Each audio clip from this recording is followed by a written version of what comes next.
Good morning, everybody. I'm Storm Track Meteorologist Nate Harrington. I want to give you an update on Tropical Storm Erika. It blew up with convection overnight. It wasn't an organized storm, but at least it looked a lot more impressive on satellite images. And this morning, it has totally fallen apart. Right now, Erika is centered at 21 north, 75.5 west, 40 miles per hour winds, top sustained winds, moving west-northwest at 20. I'm not quite sure if that's the correct movement or not. It looks like the center has basically gone shot up north. Over the last advisory. Pressure at 1010, and that pressure has actually increased. I want to read something from the National Hurricane Center in its latest advisory. Maximum sustained winds 40 miles per hour. Surface observations from Cuba and reports from an Air Force Reserve Hurricane Hunter aircraft suggest that Erika is degenerating to a trough of low pressure. If subsequent data confirm this, advisories will be discontinued later this morning. If I was a betting man, and I have on occasion been known to bet, it looks like Erika will degenerate by the 11 o'clock advisory.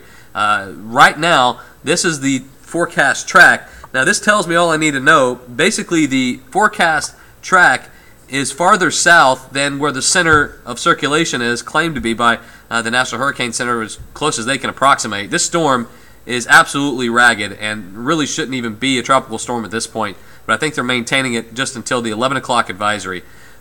Most likely degenerates to a tropical depression, moving over Cuba, where it's not likely to survive. It might regenerate as it goes into the Gulf of Mexico, but basically this is going to be a big rainmaker for Cuba, also possibly the peninsula of Florida and the panhandle of Florida and into Georgia. It all depends on what form Erika takes over the next couple of days, and that's when we'll have a better idea of what impacts we could have from it. But if it stays to our east, we could actually see a lot of dry air get sucked back in as the center of circulation rotates counterclockwise. We could see some dry air getting pulled back in from the north from Erika, so that would actually result in some nicer weather for us. So, of course, we'll keep you posted, but right now it looks like Erika falling apart at the seams. More updates on this page, also on Facebook and social media for the rest of the day. And Ted McInerney is in later on this evening with your WIT Storm Track 42 forecast.